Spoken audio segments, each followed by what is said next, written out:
Halo teman-teman semua, kami dari kelompok 9. Saya Ivan. Saya Aulia. Dan saya Rami.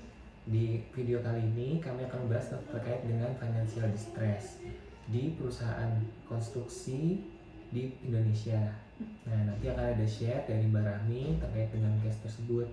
Nah, mungkin untuk awalan boleh Mbak Rahmi disampaikan untuk case tersebut. Terima kasih Mas Ivan.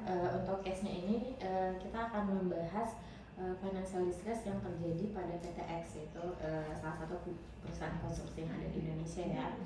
Untuk profil dari PTX ini sendiri adalah perusahaan dengan jasa utamanya itu adalah konstruksi. Selain konstruksi, dia juga melakukan investasi dengan akuisisi jalan tol, kemudian ada precast, ada properti, dan bentuk infrastruktur lainnya. Nah, kenapa saya mengajukan case PTX ini untuk kita diskusikan bersama itu adalah karena adanya pemberitaan baru-baru ini terkait dengan PKPU atau gugatan penundaan kewajiban pembayaran utang dari rekanan PTX serta adanya restrukturisasi yang dilakukan oleh PTX. Nah, ini kan indikasi-indikasi terjadinya PTX ini mengalami financial distress kan. Nah, selain itu juga ada isu lagi yang terbaru, yaitu adanya fraud yang dilakukan oleh direksi dari PTX, dan itu bukan cuma satu orang direksinya, ada beberapa direksi. Next akan kita detailkan lagi.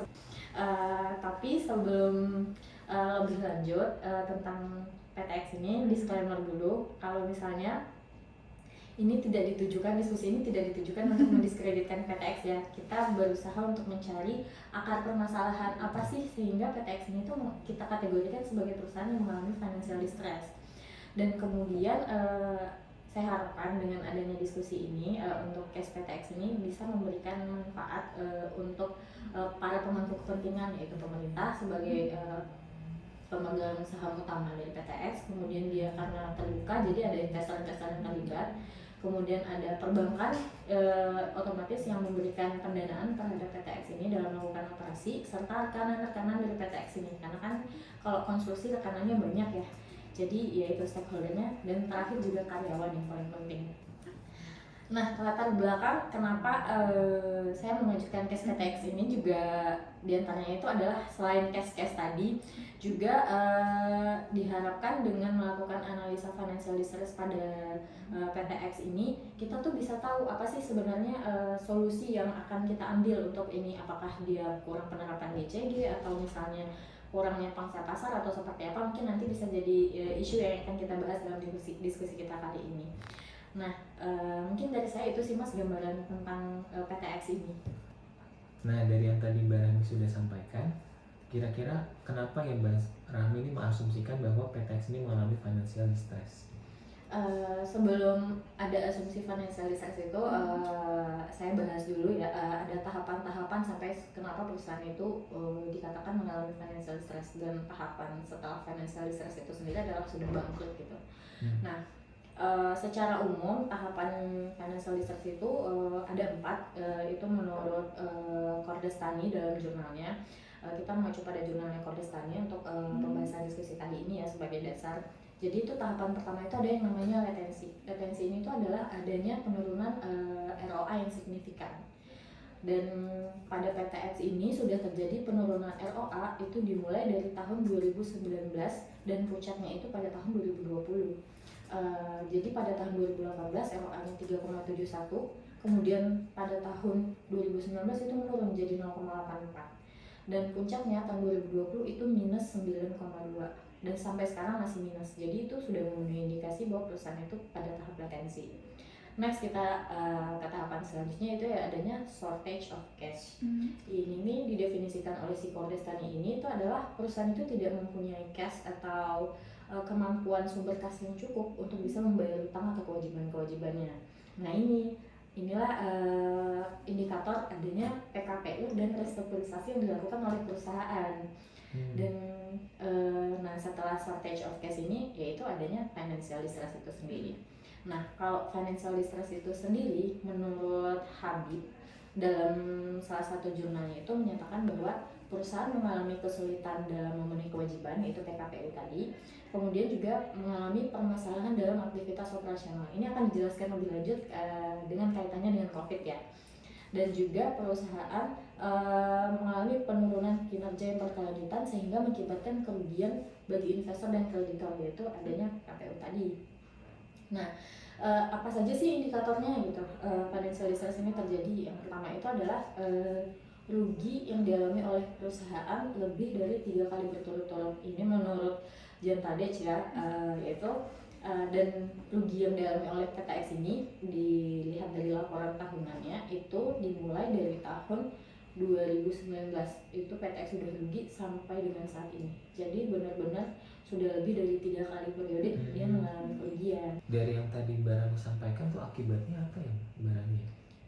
Nah, kan perusahaan mengalami kerugian secara 3 kali berturut-turut. Nah, kerugian ini tuh disebabkan oleh tindakan atau kebijakan yang diambil oleh perusahaan pada tahun 2015 sampai dengan 2019. Nah, jadi perusahaan waktu itu gencar melakukan akuisisi jalan tol yang ada di Indonesia. Nah, menurut beberapa sumber, akuisisi itu dilakukan atas dasar keputusan perusahaan sendiri dan juga atas dasar perintah dari pemerintah. Cuman belum dijelaskan secara detail berapa persen dari akuisisi tersebut yang berasal dari permintaan pemerintah ya. Nah, besarnya akuisisi tersebut mempengaruhi finansial dari si PTX ini. Jadi dia akuisisinya itu sumbernya itu adalah dari utang, dan kemudian utang itu juga berasal dari bank. Jadi ada utang bank dan ada penerbitan obligasi. Karena besarnya jumlah akuisisi tadi mengakibatkan naiknya hutang yang signifikan pada PTX ini. Itu dapat dilihat dari jumlah utang PTX. Kalau misalnya boleh dijelaskan itu normalnya pada tahun 2015 itu hutangnya masih 20 T. Kemudian dia mulai akuisisi, kemudian pada tahun 2016 44 T. Nah, dia mulai akuisisi tahun 2017 hutangnya langsung naik 75 T. Dan kemudian tahun 2018 adalah puncaknya itu sampai dengan 95 T. Nah, 2019 sebagaimana yang kita ketahui adalah masa Covid. Dengan jumlah hutang yang sebesar itu dan pendapatan yang menurun, maka kemampuan dari PTX untuk membayar kewajibannya itu otomatis berkurang karena pendapatan tidak diiringi karena investasi tadi tidak diiringi oleh pendapatan yang mereka perkirakan di awal, mungkin seperti itu. Nah, oleh karena itu akhirnya berdampak kepada vendor tadi seperti PKPU, kemudian bank PTX akhirnya melakukan restrukturisasi, di mana menurut pendapat jurnal ketika perusahaan melakukan restrukturisasi itu sudah indikator dari financial distress. Dan yang terakhir itu adanya penundaan kewajiban pembayaran obligasi. Jadi si PTX ini mengadakan rapat rupo, rapat umum pemegang obligasi, di mana pada rapat itu diambil kesimpulan bahwa ada penundaan masa pembayaran obligasi serta penundaan pembayaran masa pembayaran obligasi baik itu bunga ataupun pokok dari obligasi tersendiri. Itu sih Mas penyebab umum kenapa perusahaan ini mengalami financial distress untuk faktor keuangan yang tadi. Berarti sebenarnya COVID ini bukan pemicu utama kenapa PTX ini mengalami financial distress gitu ya. Berarti sebelumnya itu sudah ada indikasi bahwa PTX ini sebenarnya mengalami financial distress. Kalau yang dari saya baca itu sepertinya memang dari sebelum COVID. Jadi karena mereka itu benar-benar melakukan investasi secara agresif. Kalau investasi itu kan tidak langsung memberikan pendapatan langsung gitu kan. Nah, itu kemungkinan yang menjadi penyebab kenapa mereka mulai bermasalah dengan pendanaan ataupun keuangan dari perusahaan itu. Tapi seharusnya dengan struktur pendanaan yang seperti ini, harusnya kan juga hal yang harus dipertimbangkan manajemen ya, manajemen risikonya bagaimana ketika misalkan terjadi pandemi atau kondisi-kondisi yang menyebabkan arus kas yang diterima oleh PTX ini juga berkurang sih, menurun gitu ya. Nah, saya setuju tuh Mas. Harusnya perusahaan mungkin sudah menerapkan mitigasi risiko yang lebih strike di awal dengan jumlah investasi yang besar tersebut, gitu ya. Menurut Mbak Lia gimana Mbak? Sebenarnya sih menurut saya lebih ke kayak dewan direksi, terutama yang bagian mitigasi risk yang kayak Mbak bilang itu ya. Yang di bagian risknya itu harusnya mereka udah mendeteksi lebih awal sih tentang masalah yang mereka ada investasi terlalu banyak dan segala macam. Karena menurut saya untuk perusahaan PTX yang apalagi dia paling besar shareholdernya itu adalah pemerintah ya, itu kan pasti dijaga ketat ya pengelolaan, baik dari mitigasi risk secara investment, apalagi dengan cash flow yang bahkan mereka bisa disuntik kapan aja ya, tanpa pembayaran utang yang kita tahu. Itu kan juga menurut saya mitigasinya jelek sih. Dan kayaknya pun perusahaan PTX ini lebih baik merotasi pihak-pihak yang memiliki kepentingan internal ataupun personal, itu kayaknya harus di-cut aja deh. Berarti perlu dilihat juga dari sisi governance-nya. Iya benar Mas. Nah Mbak O, terkait dengan pihak-pihak yang di-cut nih, saya menambahin lagi nih masalahnya. Apa tuh Mbak? Jadi masalahnya itu nggak berhenti di COVID aja. Tadi kan saya udah sempat singgung di awal nih, masalahnya itu ada lagi, yaitu fraud.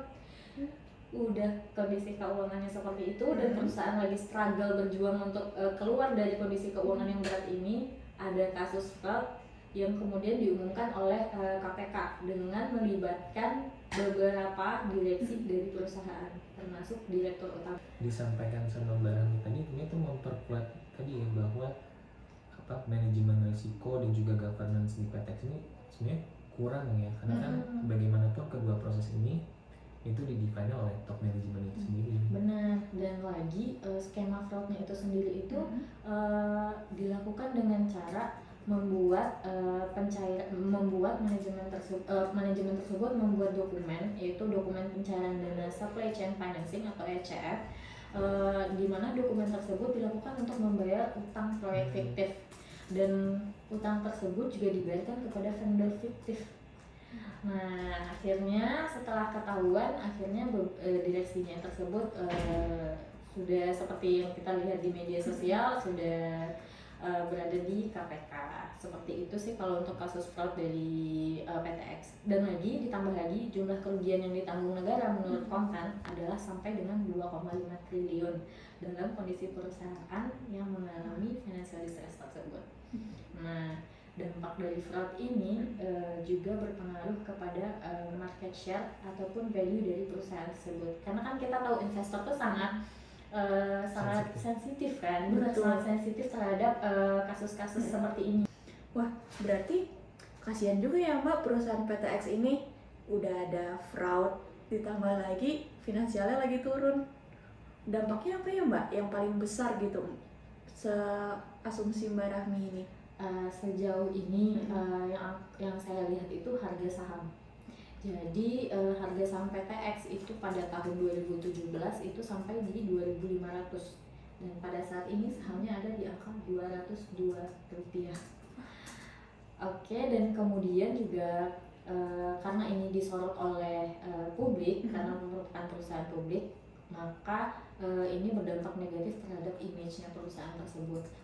Sebagaimana kita ketahui, investor dan kreditur kan sangat sensitif dengan fraud ini. Jadi akhirnya dia memberikan dampak terhadap finansial lagi, balik lagi ke finansial, yaitu ke berkurangnya kepercayaan kreditur dari sini pihak bank ataupun dari pihak vendor yang memberikan utang kepada si PTX, dan juga para pihak yang membeli obligasi dari PTX ini. Itu sih dampaknya sejauh ini yang mungkin menurut saya cukup signifikan ya terhadap PTX. Nah, dalam konteks pandemi COVID kan sebenarnya ini mempengaruhi industri secara keseluruhan gitu ya, termasuk di konteks. Nah, sebenarnya ada nggak sih langkah upaya dari pemerintah gitu untuk mengurangi financial distress, khususnya di industri konstruksi ini sendiri di PTX? Kalau yang saya lihat dari laporan keuangan itu pemerintah memberikan PMN ya, penyertaan modal negara kepada PTX ini sebagai salah satu bentuk dukungan pemerintah terhadap kondisi PTX. Ini kan karena PTX memang menjalankan proyek-proyek pemerintah umumnya, kemudian juga pemerintah membantu dengan proses restrukturisasi dari PTX tersebut. Jadi ada dukungan dari pemerintah sehingga proses restrukturisasi mungkin bisa berjalan sesuai dengan yang diharapkan oleh PTX gitu. Seperti itu sih Mas. Berarti sebenarnya dari pemerintah pun juga udah ada upaya ya untuk mengurangi. Berarti emang ini mungkin ada masalah di internal PTX-nya itu sendiri mungkin. Bisa jadi Mas, salah satu bentuk support pemerintah itu dikutip dari salah satu media, yaitu dari CNBC. Itu wakil menteri juga sudah acknowledge bahwa memang PTX ini tuh mengalami cukup banyak utang, itu kesulitan keuangan karena hutang tadi, dan kemudian diperburuk dengan COVID. Jadi memang dari pemerintah sudah tahu dengan kronologi yang terjadi di PTX itu sebenarnya. Itulah kenapa saya berasumsi PTX ini tuh tidak akan bangkrut, karena memang ada support dari pemerintah, benar, support dari pemerintah untuk kondisi keuangannya mereka. Sehingga makanya kalau dilihat dari laporan keuangan tahun ini itu sebenarnya sudah membaik kondisinya. Jadi utangnya itu sudah berkurang, cuman masih tetap material, jumlah itu masih tetap signifikan, belum berkurang drastis. Itu tadi karena ada tindakan restrukturisasi dan PMN yang dilakukan oleh PTX. Dan juga PTX ini diminta oleh pemerintah untuk melakukan divestasi jalan tol tadi. Jadi untuk jalan tol yang tadi mereka akuisisi secara agresif, akhirnya dilakukan divestasi lagi nih, supaya mereka bisa melakukan pembayaran utang kepada bank ataupun melunasi obligasi yang sudah ada tadi. Seperti itu sih yang saya amati dari PTX. Itu sebenarnya memperkuat tadi yang disampaikan Mbak Aul juga ya, bahwa dengan investasi ini berarti seolah mengkonfirmasi yang sebelumnya itu kebijakan agresinya itu kurang tepat gitu. Benar. Atau nggak dimitigasi dengan baik. Setuju sih Mas, karena kalau tidak salah PTX itu sudah menerapkan 8 stream penyihatan keuangan itu sudah ada di laporan tahunan, dan salah satunya itu adalah adanya kebijakan divestasi tersebut.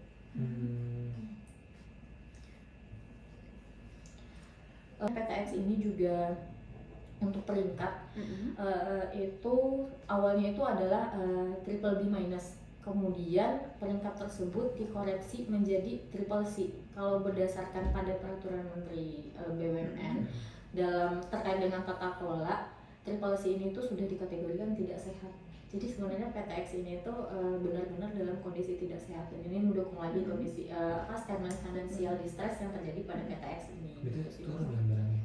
Iya, peringkatnya turun, kemudian juga ada penurunan market share tadi. Jadi benar-benar banyak faktor yang terjadi di PTX tadi. Misalnya karena berkurangnya kepercayaan dari owner sebagai pemilik proyek, kemudian berkurangnya kepercayaan dari kreditur, maka mengakibatkan mungkin bisa diasumsikan dia mempengaruhi pasarnya. Jadi berdasarkan data yang didapat untuk tingkat lelang yang dimenangkan oleh PTX itu hanya berkisar 31%. Jadi dari 68 lelang yang diikuti oleh PTX, yang dimenangkan itu hanya 15%. Dan itu turun terus. Untuk tani lagi tuh dari tahun 2020 itu tingkat menang lelangnya itu adalah 54%, maaf. Kemudian sekarang itu udah ada di 31. Berarti ini benar-benar dapat diasumsikan memang owner itu kurang gitu ya, kurang percaya dengan kemampuan PTX untuk dapat menjalankan proyek. Ini juga disupport sama ini sih fakta kalau misalnya sumber proyek yang dimenangkan oleh PTX itu rata-rata dari APBN sumbernya. Jadi lagi-lagi itu didukung oleh pemerintah. Muter-muter aja ya uangnya ya berarti. Benar, itu didukung oleh pemerintah. Dan ini jumlah faktanya itu adalah untuk proyek gedung itu ada 18 proyek. Ini untuk dari laporan tahunan 2022 ada 18 proyek, 13 itu dari APBN, 3 dari BUMN dan 2 dari swasta. Kemudian untuk proyek infrastruktur 65 proyek, 49-nya itu dari APBN. Jadi dapat kita lihat memang bantuan pemerintah sangat signifikan terhadap PTX ini untuk dapat memperbaiki kondisi keuangannya, seperti itu sih. Berarti sangat nggak mungkin juga ya Mbak ya kalau PTX ini bisa sehat dengan mandiri gitu. Kecil ya berarti ya. Pasti bantuan dari si pemerintah ya. Ya dia memang sangat terbantu oleh pemerintah. Tapi sangat disayangkan ya, tadinya dia yang benar-benar megang major tol konstruksi di Indonesia, malah tiba-tiba dia malah dispersi semua tol di Indonesia kan. Ya, mereka dalam tahap investasi tol tersebut sih, karena memang mau tidak mau mereka harus memperbaiki kondisi keuangan. Cuman kan kalau dilihat dari aset, sebenarnya asetnya itu masih mampu lah untuk bisa beroperasi lagi. Ya, dengan kondisi restrukturisasi itu kan.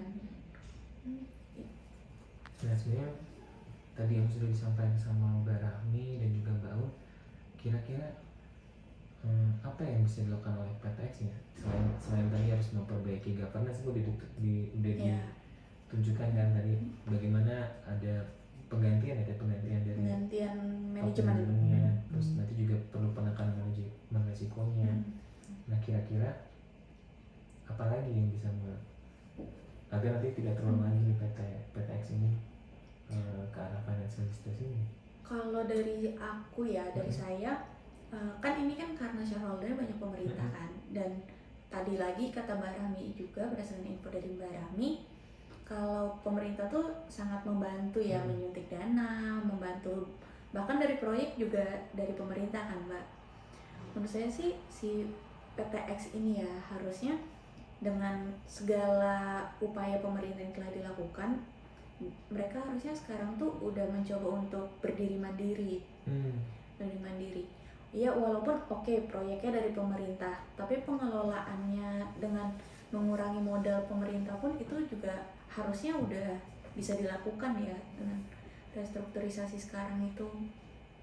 Dan juga meningkatkan daya saing si PTX ini ya, jadi nggak full dia bergantung sama pemerintah, mungkin juga bisa coba juga yang sektor swasta gitu.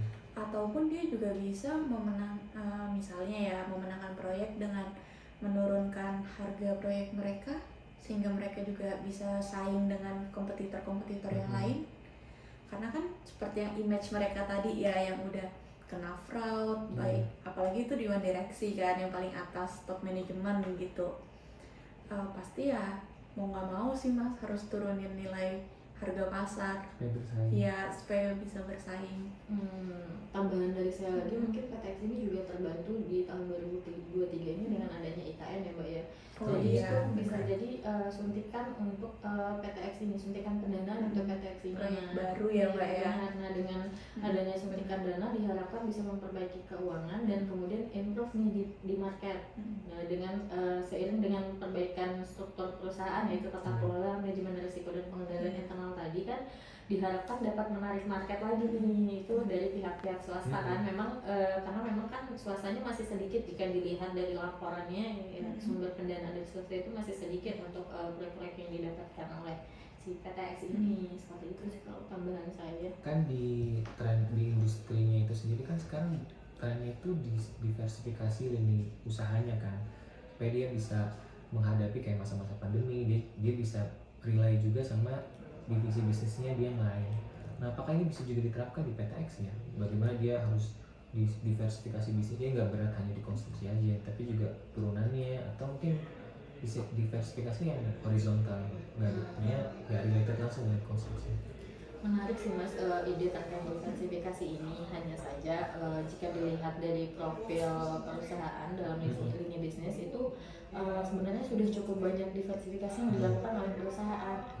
Selain konstruksi sebagai jasa utama yang diberikan oleh perusahaan juga sudah melakukan diversifikasi dengan melakukan akuisisi jalan tol, kemudian ada precast, kemudian juga ada properti yang dimiliki oleh perusahaan, juga ada infrastruktur lain yang cukup banyak yang dimiliki oleh perusahaan. Nah, tapi menurut saya selain diversifikasi lebih ke spesifikasi sih menurut saya yang lebih menarik. Jadi misalnya perusahaan itu bisa berfokus pada konstruksi khusus EPC aja yang terkait dengan energi, atau misalnya terkait dengan pembangunan infrastruktur air seperti dermaga ataupun bendungan seperti itu. Jadi mereka lebih spesifik memasuki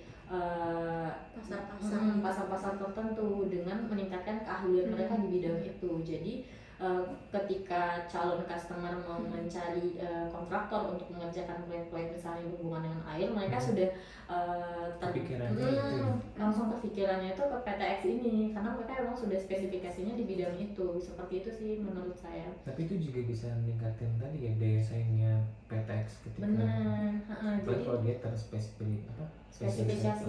terspesialisasi di bidang tertentu gitu. Jadi tidak serta-merta dia mengambil semua jenis proyek Kemudian kan kita nggak tahu ya proyek itu ownernya ada yang cash flow-nya lancar, ada yang cash flow-nya tidak lancar, karena kan kalau konstruksi ini tuh sifatnya termin ya, jadi itu either dibayar per progress misalnya 5% atau misalnya setiap tanggal tertentu per bulannya. Jadi cash flow-nya itu tidak selancar itu gitu.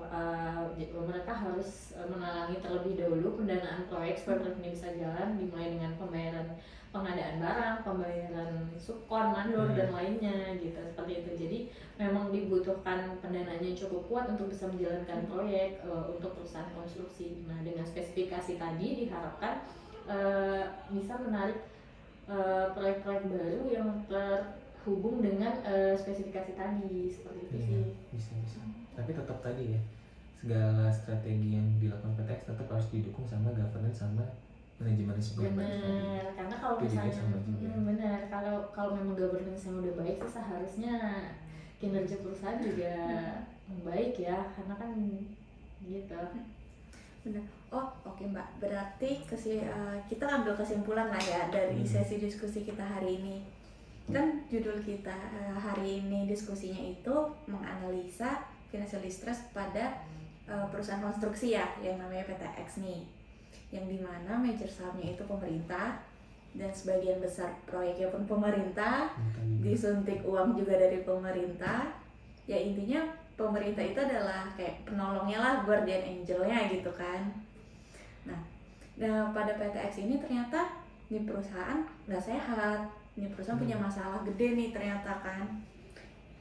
Dan itu terjadi di ketika pada tahun-tahun emang ekonomi kita lagi rendah nih. Lagi pandemi. Iya benar, pandemi dimana, dan itu pun sangat-sangat diperburuk ya dengan adanya itu. Yang pertama kan masalah kita itu karena agresif akuisisi kan, yang kita tahu, yang dikarenakan kurangnya mitigasi risiko ya, yang bisa dicegah dengan segala hal baik dari internal maupun dari eksternal kan. Dan yang kedua itu pun yang paling fatal banget adalah fraud. Bahkan fraud ini dilakukan oleh dewan direksi ya. Ya malu sih ya kita harusnya ya. Jadi top manajemennya. Iya, apalagi top manajemen yang pasti punya uangnya lebih banyak dong gitu kan. Nah itu pun sebenarnya kita bisa mencegahnya bahkan dari menurut saya ya, bahkan dari sebelum top manajemen pun itu bisa dicegah dengan cara misalnya banyaknya seminar kode etik segala macam ya kan. Dan itu pun akan mempengaruhi image perusahaan tersebut. Jadi efeknya tuh banyak banget, luas banget, nggak cuma perusahaan, personal, dan bahkan keluarga besar perusahaan itu pun pasti kena gitu. Dan seperti yang tadi kita diskusiin ya, apa aja yang bisa kita lakukan. Pertama itu ada cara pemerintah melakukan PMN ya, penyuntikan modal negara, penyertaan modal negara, yang dimana itu bisa dikelola baik secara korporasi ataupun secara perseroan. Nah yang kedua itu tadi Mas Ivan ada menyinggung tentang diversifikasi ya, diversifikasi. Namun Mbak Rami bilang lebih baik spesifikasi ya, untuk meningkatkan value dari perusahaan ini agar mereka lebih spesifik aja ya, agar mereka lebih fokus. Ya udah kalau misalnya ini emang konstruksi jalan tol, oh ya udah konstruksi pembangunan aja, bisa jadi jalan tol atau jembatan, atau mungkin mereka bisa jadi pembangunan gedung juga. Yang Mas Ivan tadi udah singgung ya, masalah diversifikasi pun bisa menjadi opsi untuk keluar dari financial distress dari PTX ini. Namun seperti yang Mbak Rahmi katakan tadi juga, spesifikasi pun dapat menjadi opsi bagi PTX untuk keluar dari status financial distress ini. Jadi spesifikasi itu yang seperti Mbak Rahmi katakan tadi, bahwa perusahaan PTX ini dapat fokus pada satu bidang saja, satu bidang konstruksi ya. Jadi mereka tuh bisa memilih konstruksi apa sih yang bisa mereka lakukan, dan itu dapat meningkatkan value bagi PTX itu sendiri. Jadi nanti orang-orang ini bakal mikir, oh kalau mau konstruksi ini PTX aja, value-nya dan terjamin, dan shareholder pemegang terbesar kan juga pemerintah ya. Jadi kalaupun mau komplain apa segala macam, oh udah terpercaya kok, pemerintah kok ada gitu sebagai kontraktornya, bahkan sebagai penyuntik dananya. Nah, menarik sih tema diskusi kita hari ini, Mbak, karena ini kan juga hot news ya bagi kita ya. Dan yang kedua, ini juga sangat disayangkan fraud yang terjadi di PTX ya. Bahkan kayak yang Mbak Rahmi tadi katakan, market share atau harga sahamnya aja tuh bisa turun ya, dari 2.500 ke 200 rupiah ya Mbak, kalau nggak salah. Itu berarti wah jelek banget. Iya benar. Jadi yang sampai yang bawah ini menarik sebenarnya topik Iya, yang kita bahas di diskusi ini ya. Nah mungkin kedepannya bisa kita kaji juga nih peran pemerintah terhadap korporasi ya, bagaimana nanti dia menghalau si financial distress-nya ini, atau juga bagaimana nanti peran pengawas internal atau juga governance-nya. Selain juga nanti bagaimana si perusahaan ini memanage keuangannya gitu tadi ya. Menarik, baik yang bisa dibahas nih di diskusi selanjutnya. Mungkin mau ada lagi barang? Enggak sih, paling juga untuk teman-teman YouTube yang mencari informasi terkait financial distress sih, ini mungkin bisa diambil hikmahnya atau keterkaitan dengan materi yang teman-teman coba pahami atau coba cari tahu. Semoga diskusi kita kali ini bisa memberikan manfaat bagi teman-teman terkait dengan financial distress tersebut, terutama pada perusahaan konstruksi. Nah, sekian dari kelompok kami untuk diskusi kali ini. Mohon maaf apabila ada kesalahan karena diskusi ini sifatnya terbuka. Terima kasih banyak yang sudah menonton. Semoga video ini dapat memberi manfaat untuk kita semua. Terima kasih. Terima kasih. Terima kasih.